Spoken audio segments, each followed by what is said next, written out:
Well, good morning, Virginia, and congratulations on making it to Monday's contest. I am so very pleased to be with all of you and to see you so well supported by friends and family behind you. My name is Anthony Arapino.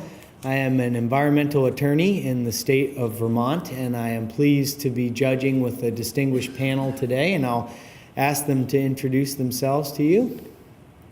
Hi, I'm Pat Long, and I'm a retired Superior Court Commissioner from California. My name is Joe Stewart, and I'm in the Political Science Department at Clemson University in South Carolina. And again, let me add my congratulations also. Good morning. We are Unit 3 from Maggie Walker Governor's School in Richmond, Virginia. We are all seniors. My name is Jocelyn Powelson. My name is Kimberly Quick. My name is Stage Davis. And I'm Kyle Herman, and this is our coach, Mr. Matt McGuire. Excellent. Well, Virginia, being that this is the third day of the competition and they gave you 3 questions to prepare, I'm sure you know that we're on question 1, but for the benefit of others in the room who may not be as familiar with it as you are, I'm going to read the question, and then we'll look forward to your prepared response and our discussion to follow. Question number 1. An American scholar claims that, quote, because democracy is a government by persuasion and deliberation, it implies the existence of what in the British tradition is known as the loyal opposition. So long as the opposition is attached to the fundamental principles upon which democratic government is based, organized opposition to the prevailing government is not only legitimate, but essential to its proper functioning. Do you agree or disagree, and why? How would you describe or define loyal opposition, and how would you distinguish it from obstructionism? What purposes should loyal opposition serve in a democracy? You may begin. The United States Constitution neither encouraged nor provided for political parties within the government. Throughout time, however, the concept of deliberation in a multi-party system has become a cornerstone of contemporary democracy and thus has been adopted as a political necessity in our constitutional system. While one of 2 parties typically controls Congress, the opposing party holds the position of the loyal opposition, a concept stemming from British parliamentary tradition. The loyal opposition provides constructive opposition to the majority party in order to responsibly test all of its proposals and produce ideas. Loyal opposition in Britain is provided by the party out of government as a challenge to the policies of the controlling party and as a source of productive civil discourse and deliberation. Though vocal about their varying ideology, this opposition supports the existing regime, wishing to improve policies for the good of the entire nation. Similarly, in the American presidential system, loyal opposition acts as an extra constitutional check on government and majority power. However, loyal opposition in the parliamentary system differs significantly from its counterpart in the American presidential system. While the parliamentary version is far more symbolic than productive, political opposition in Congress has real power to thwart, modify, or delay legislation.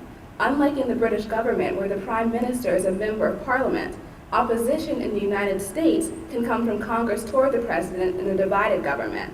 While the parliamentary system thrives on efficiency, our system operates on deliberation. The term then must be redefined for use in an American context.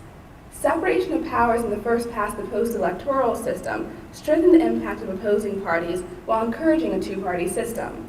Historically and currently, the minority party has struggled with their proper role in democracy, often straddling a thin line between ethical but vigorous opposition and mere political obstructionism. 2 primary factors distinguish between these behaviors. Firstly, obstructionists engage in tactics that they deem illegitimate if used against them. Failing to provide an honest assessment of the other party's political powers, obstructionist actions disrespect the rules of political engagement and representative democracy. In 2003, for example, Senate Democrats filibustered the confirmation of Miguel Estrada to the U.S. Court of Appeals, though Republicans maintained that the practice of judicial filibusters was inappropriate or even unconstitutional. However, many of the same Republicans threatened filibusters against current judicial nominees such as David Hamilton. Secondly, obstructionism seeks to advance politics over policy. That is, it is more concerned with re-election gains than the advancement of the national interest. Demonizing the opposing political party, deliberately misrepresenting legislation, or casting votes against bills that are otherwise uncontroversial are all examples of this form of obstructionism in action.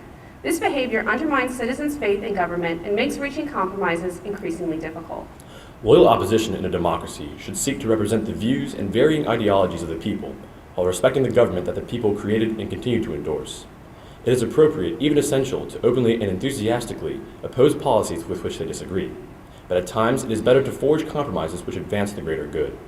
During World War II, several prominent Republicans accepted appointment to key cabinet positions under Democratic President Franklin Roosevelt to promote national unity above their own political interests.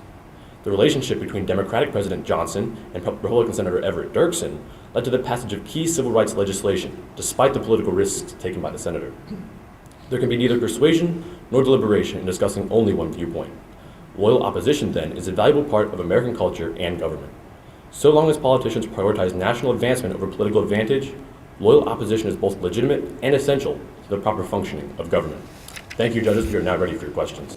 Thank you very much. In your opening presentation, you noted correctly that the Constitution does not provide for political parties, but I think there are many places in the Constitution where we see the framers' value of the concept of loyal opposition.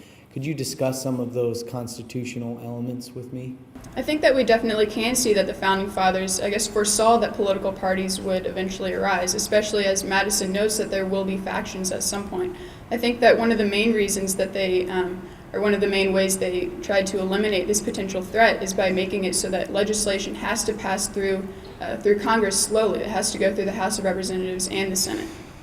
One other example is James Wilson, in his documents outlining the reasons for the formation of the Constitution, cited the speech and debate clause, which shows the emphasis that the Founding Fathers placed on congressmen and representatives being able to speak freely in opposition without threat of being arrested or otherwise, they're having their rights otherwise infringed upon. And we also see an emphasis on deliberation within the institutions of the government, particularly looking at the bicameral nature of the legislature and the different designs for the Senate and the House of Representatives. Obviously, the House of Representatives was seen to be a more populous body, while the Senate was more concerned with institutional memory and maintaining stability.